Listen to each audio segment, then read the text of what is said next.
were bitter freed me to admit that there were seasons of my life where I was struggling with some stuff. And I hope you handle this. I said this last week. Some people let what happened to them become what grows in them. But when God's hand is truly on your life, you reach a point where you can say, I've been through too much grace to stay stuck in old grudges. I'm going to say this and only 7 of y'all are going to receive it. There's some blessings coming with my name on it. 7 of y'all should have shouted, I received that. I can't stay stuck. Please, if you don't put nothing in your notes, write that bold. I can't stay stuck in old conversations, stuck in what happened 7 years ago, stuck in the pain of my past, stuck in the rejection of my past, stuck in the seasons of loneliness that I endured. Hear me when I say this. God has something so special in store for you. But if we don't deal with the places of our life where we develop bitterness, it's going to block our blessings. And as a pastor, I don't know how to be anything other than myself. I don't know how to preach in a preacher's voice. I just preach in the regular voice I talk in. I don't know how to portray myself as something that I'm not. I only know how to use transparency and be myself authentically. And as a pastor, as a man of God, as anointed as I am, as much as I love God, I am also bold enough to say I've had seasons of my life where I was bitter. Now let me free you. And I'm not talking about 20 years ago.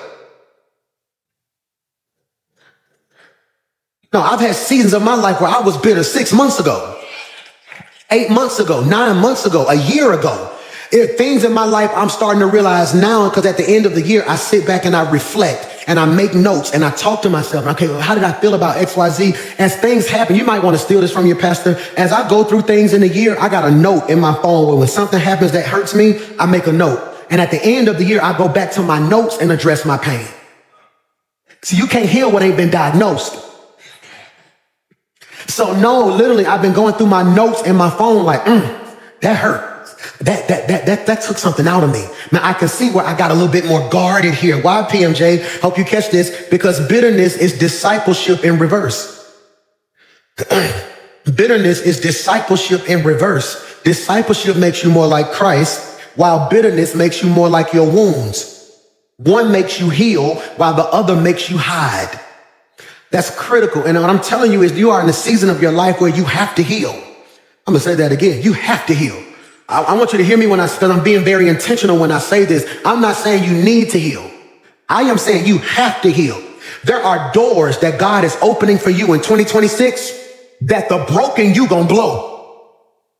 You got to heal so you can be all that God has called you to be. I told you that bitterness is an infection, not an emotion. People think bitterness is a feeling. It's not. It was happened when a wound never fully heals. Bitterness is what happens when a wound never fully heals. And that's what I'm trying to get us to do. The boldness to deal with the areas of our lives that haven't fully healed.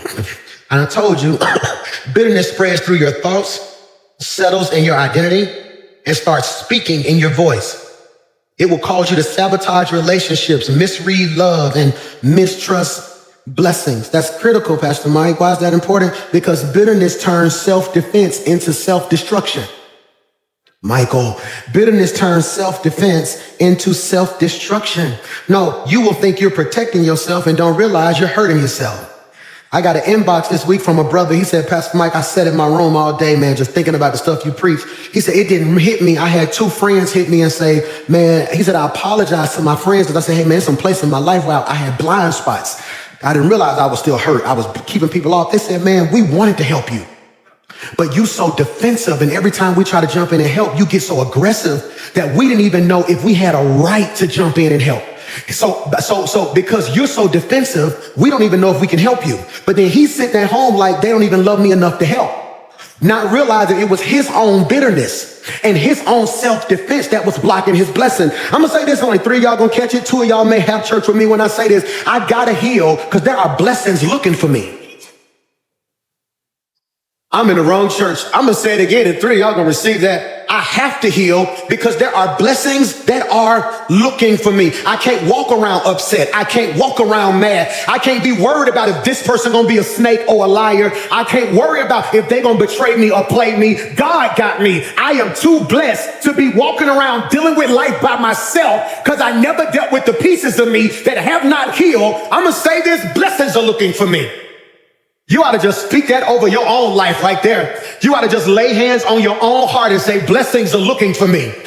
No, you over here stressing out, trying to find opportunities and don't even realize when you heal, those opportunities are about to chase you down. Blessings are looking for you. And I told you that bitterness is a blessing blocker. It makes you blind. It causes you to see everything, pause, parenthetically digress, and everyone wrong. That's what bitterness does. It causes you to see everything and everyone wrong. That's why you got to heal. Because you are looking at certain people as enemies who are really a blessing and looking at people who you think are blessing who are really enemies. Bitterness got you trauma bonding with people who will never help you and running from people who will actually heal you.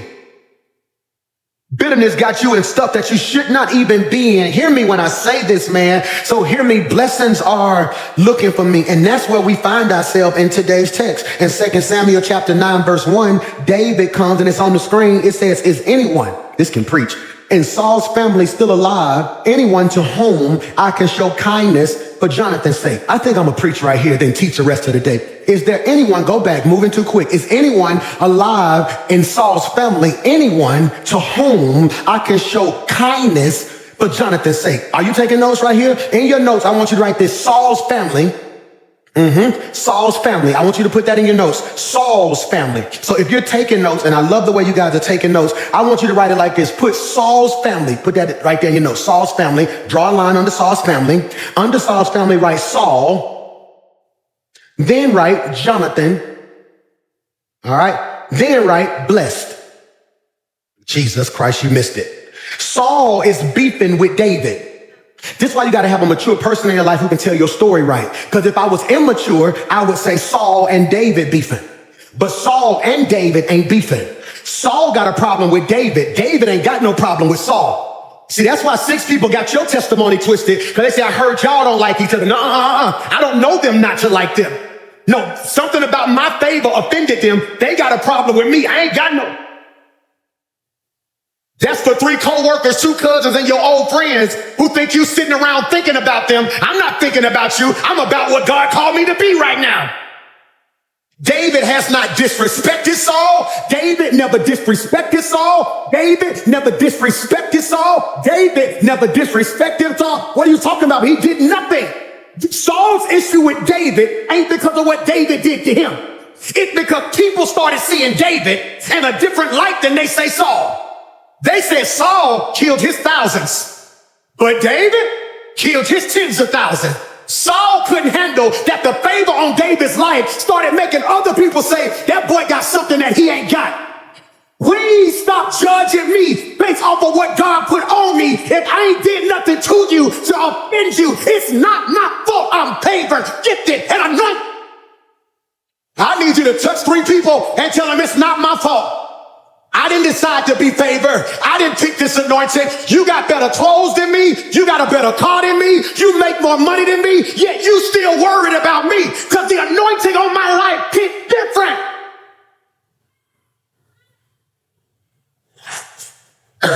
Saul, David ain't did nothing but honor Saul. David come in Saul's presence. He started worshiping, playing his heart, trying to help him. David worshiping, Saul picks out a spear, throws the spear at David. It missed. You want to know why certain people frustrated with you? Because how you taking shots and they miss. See, some of y'all spend too much time throwing shots back. No, the greatest thing you can do to somebody throwing shots at you is to live your life in a way that show them it missed. I don't know who I'm preaching to. All the super saved folks, you can sit still. But if it's some stuff that's missed you, you ought to just bust a 360 and say, it missed. Pain missed me. Hurt missed me. Your lies missed me. Your disrespect me. Amen. David is anointed, and David ain't did nothing to nobody. David walking around like all I'm doing is loving God, loving people, and trying to make a difference for many men. Many, many, many, many men. Wish death upon me, Lord, I don't try no more. Let's have mercy on David. Like, I ain't did nothing to none of these people. And so after a while, David had opportunities to kill Saul and didn't do it. He's like, you know what, boy, you know I could have killed you, right? No, we was in the cave and you were asleep. I cut off a piece of your robe and showed you if I wanted to put hands on you, I could do it now. Don't mistake my meekness for weakness. I'm saved, not soft. Don't get the two mixed up now. If I wanted to touch you, I could touch you. Let's be real. I know your mama, your cousin. I know your baby mama. I'm just playing. So David is like, I could have took you out, but God told me not to. After a while, God says, no, it's time. David takes everybody out. He kills Saul. He kills the whole bloodline. So the reason his brother is crippled is because during this time, when the king was killed and a new king took over, they would kill the entire bloodline so no new lineage could rise up. It's almost like somebody taking over my kingdom. They would go take out all my sons because they didn't want none of them. They wouldn't just take out Xander and Michael and Mason. They would even take out my 8-year-old because in 15 years he can come back. So the nurse hears this. She picks up the baby, takes out running to protect him, but what she do? She drop him. That's what we're going to pick up today. She drop him. And a drop is when someone you trusted the most hurt you the worst. She drop him. Now, she didn't drop him intentionally. She ain't dirty.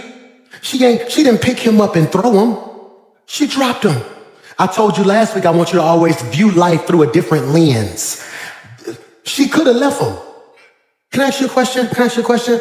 I never get when the fire broke loose during church this year. So much stuff happened at our church, good and just stuff. It'd be like 10 years worth of stuff at our church. Remember we went to the Civic Center? Remember we went to the so-and-so? Remember, didn't it hit me? It was like, yeah, the fire this year. Remember we was in church and then the fire broke loose in the children's wing. What blessed me the most was no children's church worker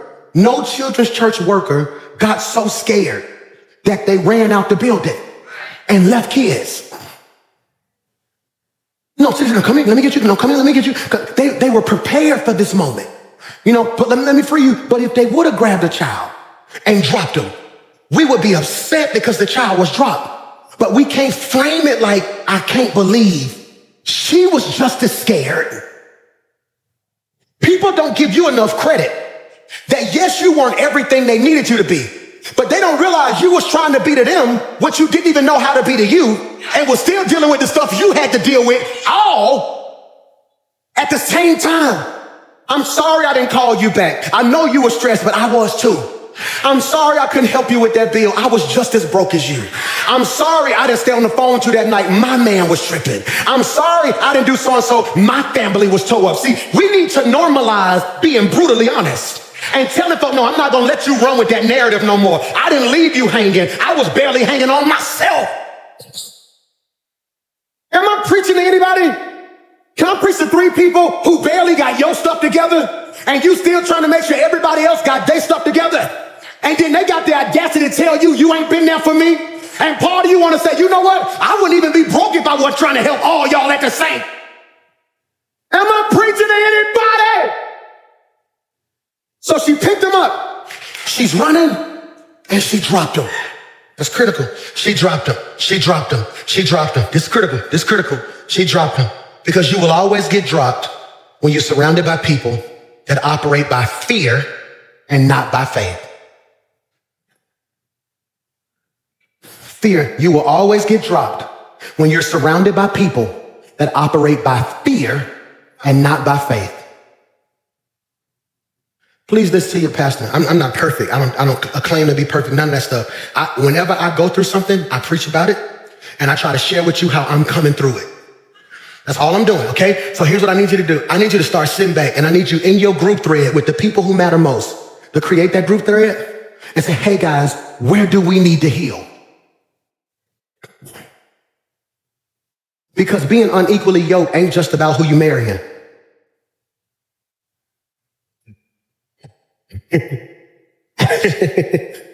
No. So let me free you, okay? Let's say y'all in a circle, and two of y'all coming to church, and two of y'all dealing with y'all bitterness, but then the other three won't address their issues. So now you in covenant with people who keep triggering you. There are certain relationships I had to loose in my life because I started appearing abusive. Can we go there? There are certain relationships in my life, friendships, that I had to terminate because I started appearing abusive. Notice I didn't say I was abusive, but I appeared abusive. I was so hell-bent, I won't say hell-bent, I can't say that. I was so determined to be the best version of myself. And I'm one of those friends that when you tell me you want something, I'm going to see to it that you get it. I started becoming overwhelmingly aggressive. Have you did so-and-so? No, you need to get up. You need to so-and-so. Oh, you don't really want it. And they were like, no, it's like you keep attacking me. I thought I was motivating them, but it felt like attacks because they were saying they wanted something out their mouth that their actions did not match. So I had to come to the realization, I don't think we can be in covenant no more. Because at this point in my life, we are unequally yoked. I'm trying to get better. You don't mind being bitter. Either I'm going to drag you to better or you're going to drag me to bitter. And because of the way my heart's set up, I'm not going to drag you to better because a part of me has survivor's remorse where whenever God does something good in my life, I try my best to dummy it down so we all can feel like he did it for us when in actuality, he just did it for me. So then I end up becoming bitter, not at what happened in my past. I am now bitter with myself because I don't like the version of myself that does not know how to release people. So now you happy that you got your friend back. I'm miserable, but I'm not who I'm at. Y'all don't want to have church with me. And what I'm telling you is, it's hard for you to be better in the company of bitter. Oh my God, that was good. Put this in your notes. Leslie, put this in the notes. Better, B-E-T-T-E-R. I love how you making sure she take notes right there. That's next level right there. Don't put that in notes right there. We're going to look at that when we get to the crib. I like that, bro. That's leadership right there, girl. So I want you to put better, B-E-T-T-E-R. Under better, right? Bitter, B-I-T-T-E-R. What's the difference between better and bitter?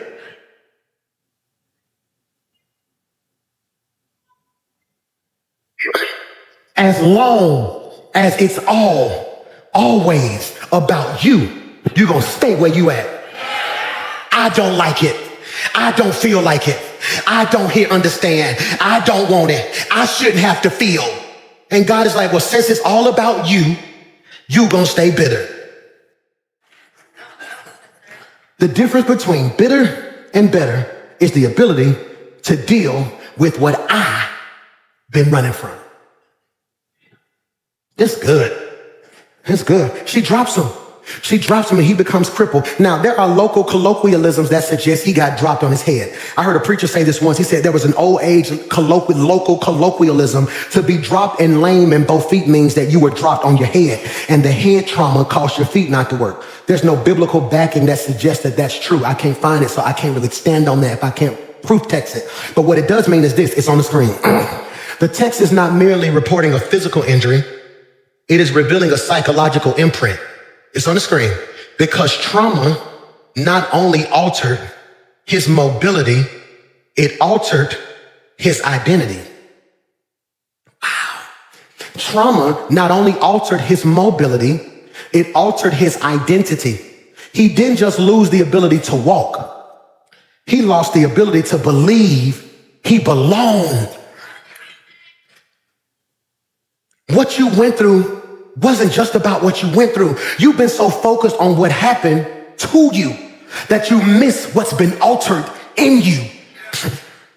Please put that in your notes. You've been so focused on what happened to you that you have missed what altered in you. Yes, they lied on you. You don't realize your ability to trust has been altered in you. So you dealt with the fact that they lied, but don't realize what's missing.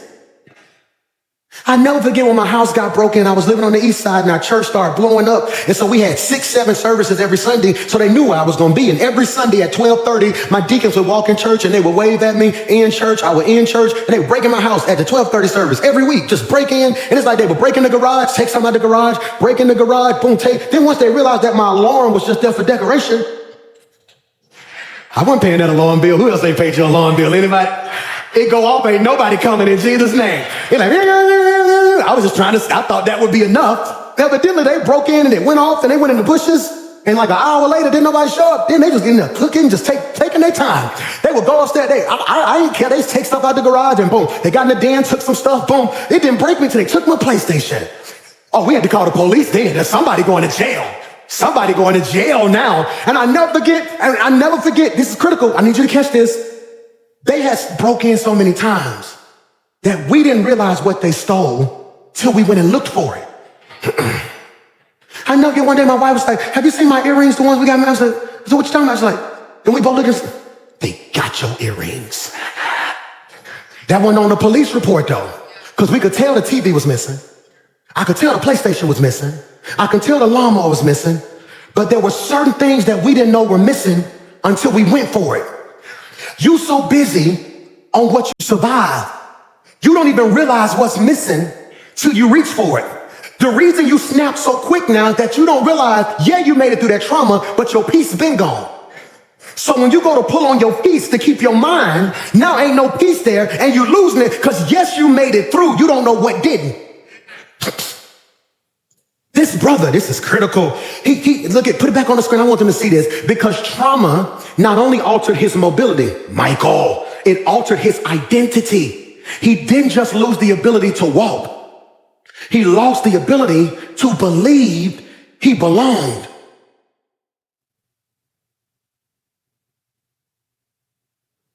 What I'm going to say is going to feel simplistic in nature, but for some reason, when I say it, if you hear me with your spiritual ear, something in your spirit finna click. I belong. I'm in the wrong church. Some of you need to stop disrespecting yourself. You play yourself so weak and you play down your gift and your abilities and your talent so much. You dumb yourself down so people don't feel offended or intimidated. That season is over. I cannot continue. It is not healthy for me to hide me from me so you can be comfortable with you. If you really knew who I was, you would be grateful and want me to be me because the more I'm me, the better you gonna be. I belong. Hear me. I got invited to this meeting. I got invited to this meeting at a country club about 3 weeks ago, right? At a country club, and I was excited to go there because I love relationships now. I want my entire 40s to be marked by relationships, okay? I want my 40s, from 40 to 50, I want 10 to 12 relationships that at any moment can change anybody's life. That's my goal. I want a relationship with somebody so powerful that if your child got in trouble and it's a good kid and we know he was just with the wrong people, I can make one call. Hey, so this is a good kid. Pass Mike on your word. I want relationships. See, I don't need the money. If God sent me that, that's cool. I want the relationships. I want you to be like, Pastor Mike, they're finna take something. Give me hey, man, what's going on, man? Hey, I just talked to the president of the bank. He said, don't worry about it. Yeah, I want relationships. So I got this meeting and I'm excited to be there and we get there. But y'all know me. I'm not putting on clothes for nobody really. So when I get there, the man gonna ask me like, hey, can we help you? And yes, can we help you is the right question. But it was the spirit behind the can we help? It was the, can we help you? It wasn't a, hey, can we help you? No, it was more of a, can we help you? He made me look at me like, I was like, no, I'm good. We good. Are you here to meet somebody? I said, yeah. He was like, all right, cool. Have you done with this before? I was like, no. Like, cool. So who you here? I said, why are you asking me all these questions? He's like, sir, we're just trying to see. Then my friend walked up, hey, Michael, how's it going? He gave me the good handshake. The other guy gave me the good handshake. He's like, oh, okay, we're just going to get you guys seated. And I said, no. I said, he was treating me because of what I had on, like I ain't belong. So I ain't trying to be funny. He's like, well, everybody here normally has the khaki pants, white shirt, blue blazer. I said, well, I got on a jogging suit. Don't think I don't belong because I don't look like you. See, some of you finna be really hard to deal with because you've allowed people to keep you out of places you should be in because you didn't think you belonged. Well, I don't really come from a family like that. Well, I ain't really got the money to do. Who asked you that? I never forget in the Bible when Jesus rose up on a brother who was lame, he said, do you wish, Michael, to be made whole? Do you wish, Michael, to be made whole? He said, no, I'm asking you one question. Do you want it or do you not? And I'm going to separate the real from the fake right here because I am done walking in rooms like I'm grateful to be there. I belong in this room. Why should I have to walk in here smiling like I'm grateful? You don't know the work I put in. You don't know the sacrifice I put in. And you don't know who my God is. I need you to touch 5 people and tell them I belong. I belong. I belong at big tables. I belong in neighborhoods with gates. I belong at certain banks with certain amounts. I belong on certain level.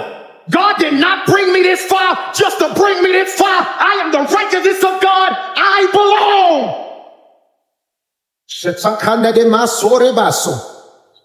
Some of y'all ain't applied and you know, but I ain't got the qualifications. So what?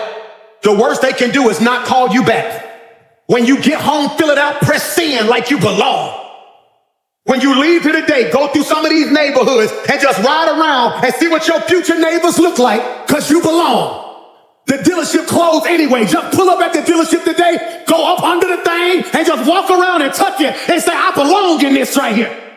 You ought to just tell your neighbor right now, you are too blessed. You are too gifted. You are too favored. You are too anointed. You are too kind. You are too respectful. You are too blessed to be bitter. I belong.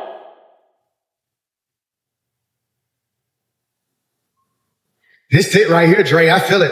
Hear me when I say this. So when we arrive at chapter 9, we find Mephibosheth all grown up, living in a place called, I got 10 minutes, Lodabar.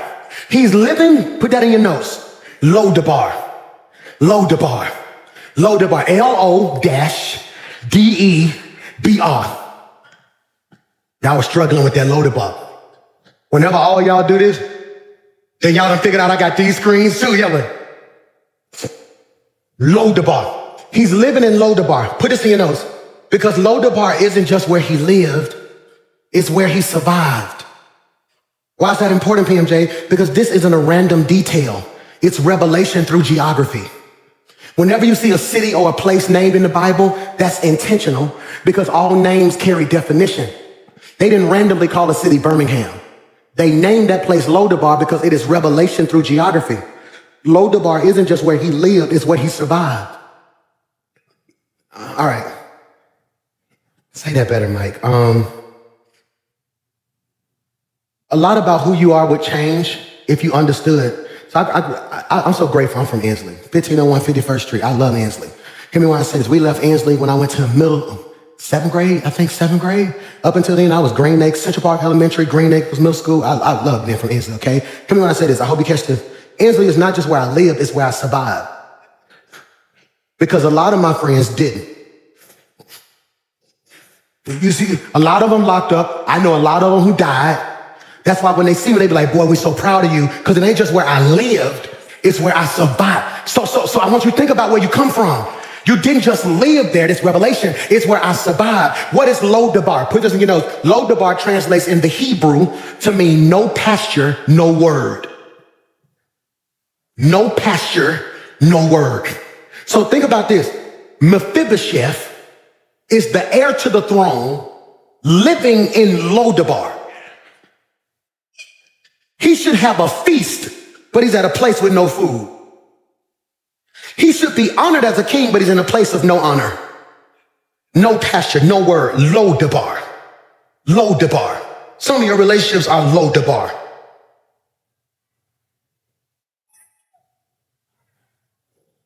Put this in your notes. Put this in your notes. Andre gave me this note in the back. He made a joke, and I'm finna turn it into a message, okay? All my singles.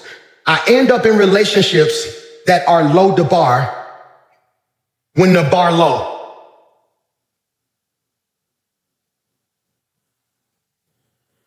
When the bar low. No, it represents no vegetation, no growth, no communication, no promise. In Lodabar, everybody walking around defeated. In Lodabar, ain't nobody communicating because don't nobody want to be there. If you get food, they gonna kill you for it. So he ain't just in a place of no pasture. This is crazy. Go back a slide for me if you don't mind. There it is. Thank you so much. Go back. There it is. Right there. Go. No, you good. Go back forward. Lodabar means no pasture, no what? No word. I had somebody tell me, they said, Pastor Mike, man, I like coming to your church. I ain't got it all together yet. I ain't ready to be no, woo-de-woo. He said, but that's what he said to me. I love it. He's like, hey, I ain't trying to be like woo-de-woo. All I'm saying is like, when I do come with my girl, you be saying some real stuff. I appreciate that. I told him, I said, can I free you real quickly? He's like, yeah. I said, even if you ain't got it all together and you still ain't even done doing what you're doing, at least you at a place where you're getting word. Put this in your notes. Word equals seed. Eventually, it's going to grow. He's at a place of no word. Spiritually, Lodabar is that season where you're alive, but nothing is moving. That season of your life where you're here, but you're not hopeful. Where you're breathing, but you don't feel like you're building nothing. Lodabar represents, this is really good, say that better, Michael. Lodabar represents losing your identity after life hits. Life hit him and he lost his identity. Mephibosheth didn't start in Lodabar at 8 minutes. He fell into Lodabar. Literally and emotionally. He didn't end up in Lodabar because of rebellion. He landed there because of his trauma. Many people are in low places because they made bad choices. Sometimes I'm in a low place because pain pulled me there. We can't be judgmental. Look at him in Lodabar. He should be ashamed of himself. He didn't pick Lodabar. He was a baby. He got dropped and some kind of way ended up there. Put this in your notes. We're going to talk about this at some point. I don't know if I'm going to start a special Bible study based off it or we're going to figure it out. I want you to put this line in your notes. Pain picks. Painpicks. Pain picks. I wonder if we sat down and examined your life, how many decisions pain picked? That's why you shouldn't even be mad about some of the people you dated in your past. That was a pain pick.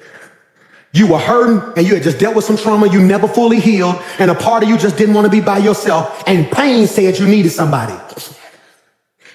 Yep. I'll never forget. We was going through one of the rough seasons of our life. Bro, we ain't have nothing. Just broke as all get out. The church was exploding, but I've never been a money person. So you don't even realize maybe up until about 6 years ago, really wasn't even getting a real salary for it. I would always give it back and I'll pay this bill, pay this person. So we struggling, kids struggling. 2019 didn't even have money for Christmas. The leaders came together and gave me like $3,000 or $4,000. Remember that, Miss Jessica? Y'all got my Christmas. That was 2019. Big had just dropped. They ain't have nothing. I've never been a money person. I've always said, man, bless them, give them. God got me. You got me? So they came together behind my back, her Tiffany Ray, and they kind of got me some Christmas money. I'm crying like a baby because I ain't want to say nothing. I ain't want them to look down on me, but I really had good people in my life. But pain sometimes will make you think you don't want to be embarrassed. But I'm still not going to be one of them preachers who's all about money. And I randomly go to a dealership, right? I walk in, they lose it. Pastor Mike. I'm like, man, what's up, man? Oh my God. He won't get the general manager. She walk out. Oh my God, Pastor Mike, we know what you want. I was like, oh man, I don't know. I was looking at that Camaro right there. That's just true story. I'm like, man, that Camaro, was it a Camaro? I was like, man, Camaro, crazy, the black on black. You just took it off the truck. He's like, that's fresh. I'll tell you what, Pastor Mike good for it. Go ahead and get started paperwork. If Pastor Mike wanted a Camaro, let him get a Camaro. I'm like, y'all gonna run the credit? I'm like, y'all gonna, he's like, no, Pastor Mike, we know you guys, don't worry about that. So now I'm on the phone, and they're gonna give me a car, I ain't gotta put my credit in. So this is a true story. I go, boom. Next thing I know, I pull back up at the office at church. Everybody come outside.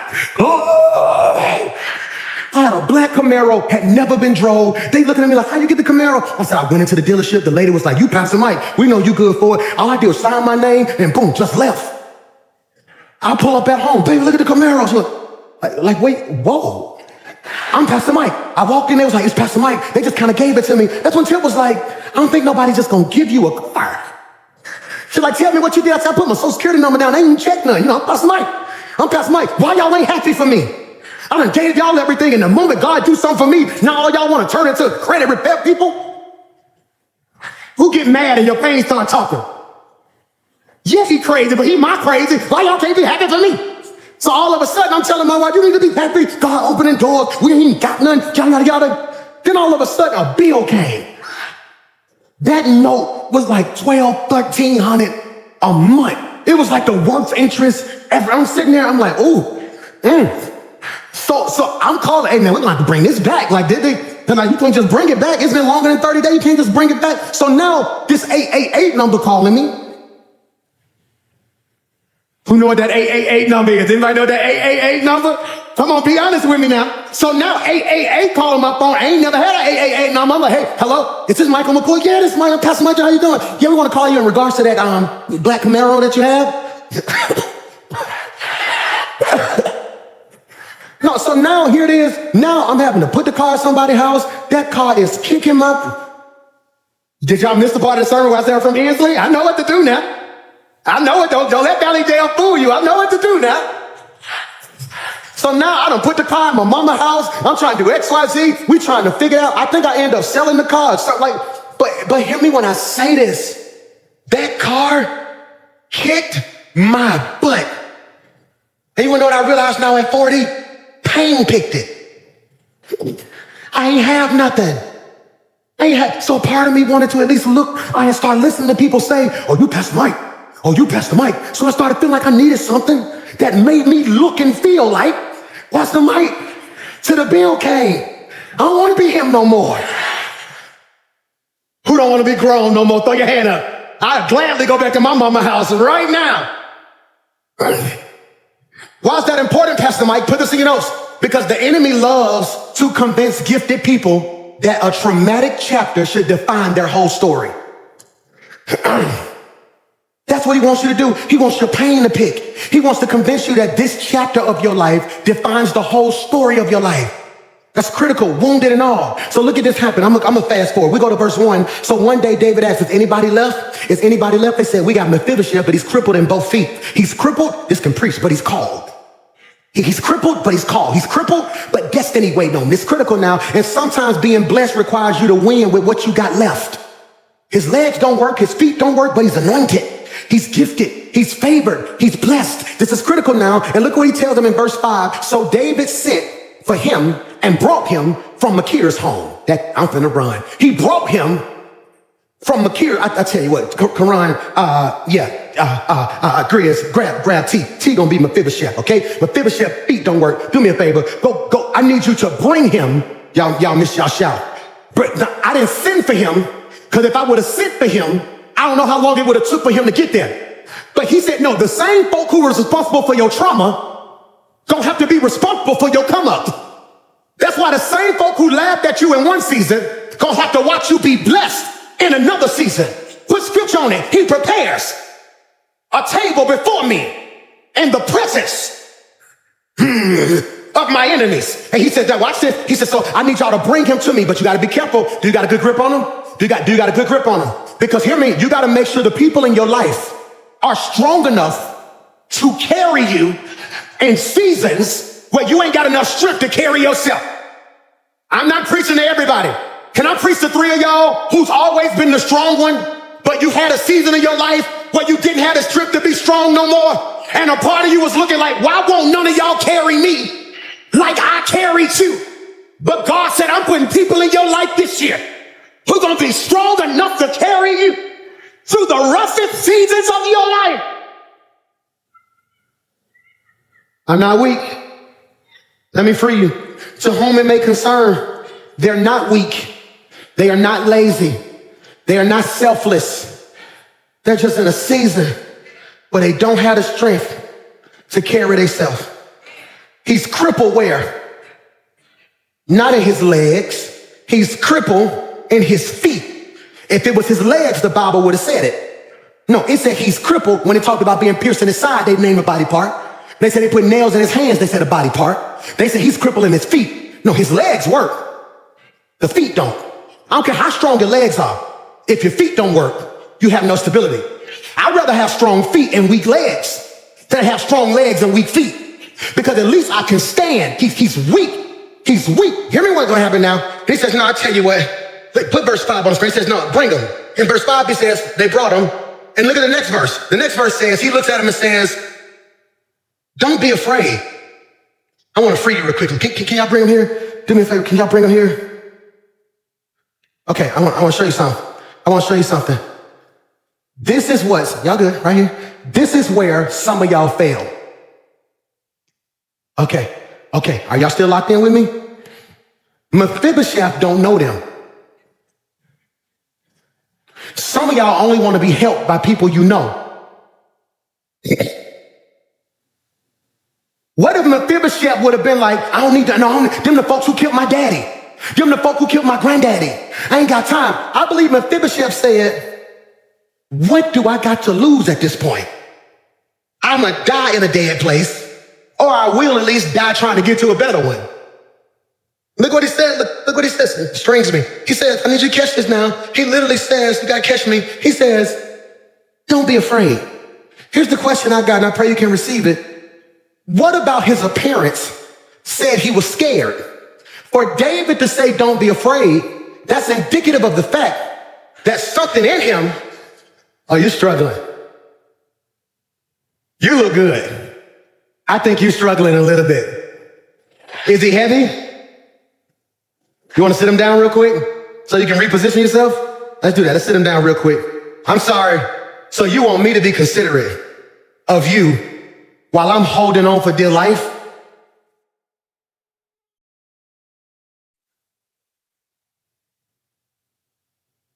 You said you got me, right? So you want me to stop hurting long enough for you to get some more strength.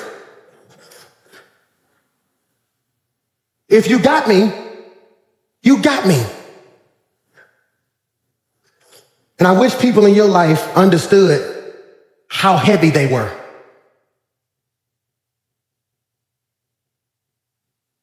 I'm going to say that again. They're carrying him. I wish the people in your life understood how heavy they were. Young people, I know you think your parent, my mama don't do X, Y, Z. You don't know how heavy you are. You don't know how much weight it takes to work a job, pay bills, keep you fresh while you talk crazy. You don't know how heavy it is trying to be to you what nobody was to me. I'm trying to be the best big brother to you that I know to be to you. You don't understand how much it took. Nobody was what I'm being to you. It's heavy. People tell me all the time, I wish I could do what you're doing, PMJ. They don't realize it's heavy.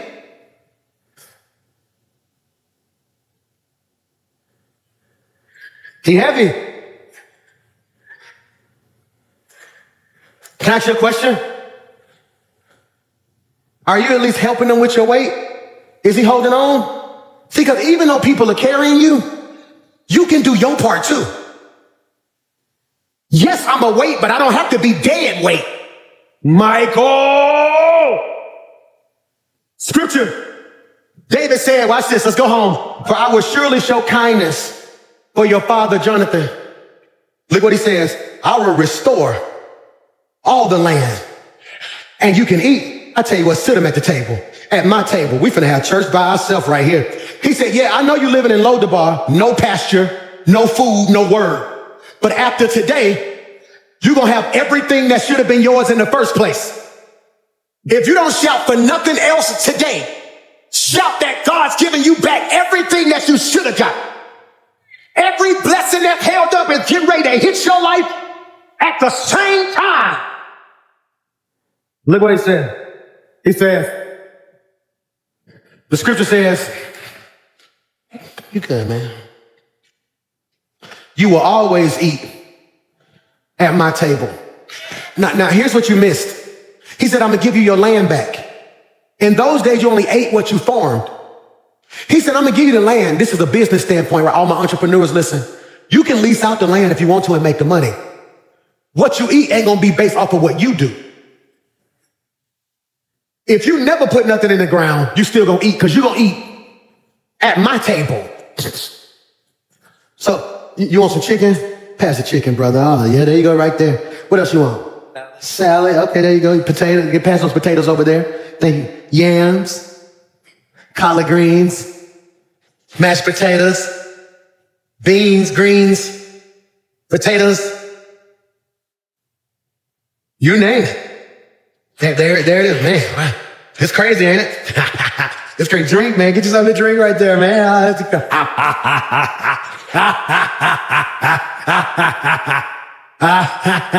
I ask you a question? Does his legs work? Do my feet work? Does his feet work? How you know? The only people who know his feet don't work are the people from his past. When people in his new season walk up to him, they not gonna see his feet. They gonna see where he's seated. And God told me to tell you gotta heal, because the people you about to meet not gonna see you for who you used to be. They gonna see you for who you are about to be.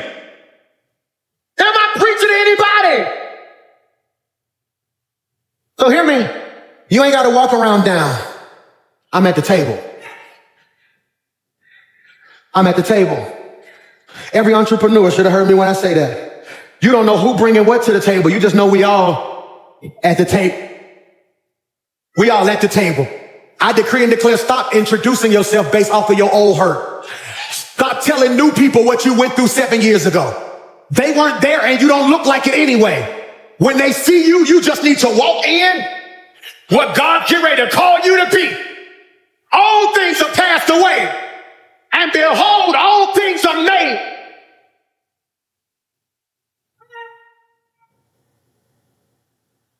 And this is the picture. The only way they gonna know his feet don't work is if somebody unveil it. Can I free you though? Bro, even if somebody new saw him being carried and wanted to disrespect him, they wouldn't. Because an assault on the king's friends is an assault on him. So back in the day, if you looked at a guard, one of the king's guard, and you pushed him, you got put to death. Because if you touch my people, that means you'll touch me. Watch this. So now, even the people who would have treated him bad for his deficiency got to treat him better because of the proximity he has to the anointing. Now hear me when I say this. I know you've been through a lot. And I want to say that you got a right to be bitter about some stuff. I check myself daily. Daily. But you know what? I'm at the table.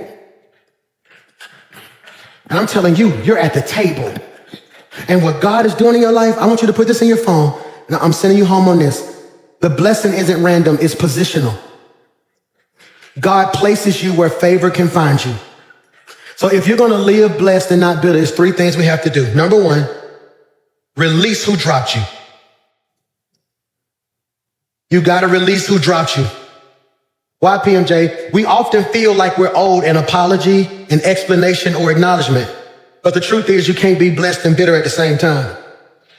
I know some of you are saying, baby girl, they're going to apologize to me. They don't have to. I just want to know why. No, that's a trap. They need to at least acknowledge for what? Forgiveness is not saying that they were right. It's saying that their actions will no longer control my life. I've forgiven people and not spoke to them. I don't even need a conversation with you to forgive you. Number 2, receive where God has placed you. You are not in Lodabar anymore. Your environment is shifting, your identity is shifting, and your language is shifting. Act like it. I don't carry myself like that no more. I blocked one of the biggest blessings in my life about 9 years ago. Just talking wrong. We were so young, and I can remember, man, we was meeting millionaires after millionaires. God was putting us in rooms where it was people who could write one check and change your whole life. Your whole life. Your whole life. I can tell you story after story of me explaining to them, well, I'm not really about money, so we don't really have the money we need, and, getting for finance ain't really, and I never get the man was like, I ain't heard this many kinks in my life. And you would think after he lectured me, he would bless me. He's like, no, man, but you got to believe in yourself before somebody believe in you. My family didn't really have a home at one point. It was all over the place. And we had met this family who had this multi-million-dollar house. And I'm crazy.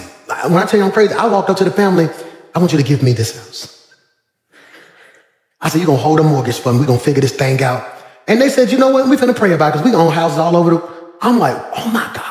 And they went and checked my website. And on my website, I was like, we don't have no debt. We're going to do XYZ, no XYZ. But I never updated the website for like 3 years. Just like, we don't want to go against your vision. We really believe in structure and order.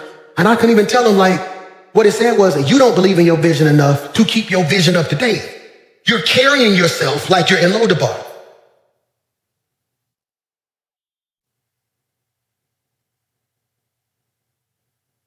Stop rehearsing where you came from and start embracing where God has placed you. In a song. Stop rehearsing where you came from and start embracing where God has placed you. That's critical. It's critical. Why? Because you're too blessed to be bitter. Number 3, return to the table. Being blessed means choosing restoration over retaliation. Ooh. healing over hostility, wholeness over revenge. You belong at the table, not in the memory of what hurt you. Your seat is not based on your condition. Your seat is based on your covenant. Let me end with this note. The drop may have changed how you walk, but the blessing is about to change where you sit.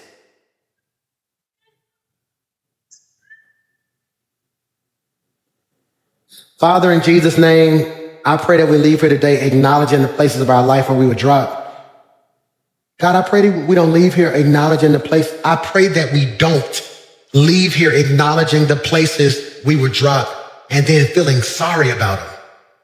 But God, something in us to say, you know what, where God has taken me, I'm free from that. I pray that we don't leave here dwelling on it, but we leave here rejoicing. Like, God, you allowed me to survive that. And I thank you for every mountain you brought me over and every valley that you took me through. God, we give you all the honor, glory, and praise in Jesus' name. And everybody said,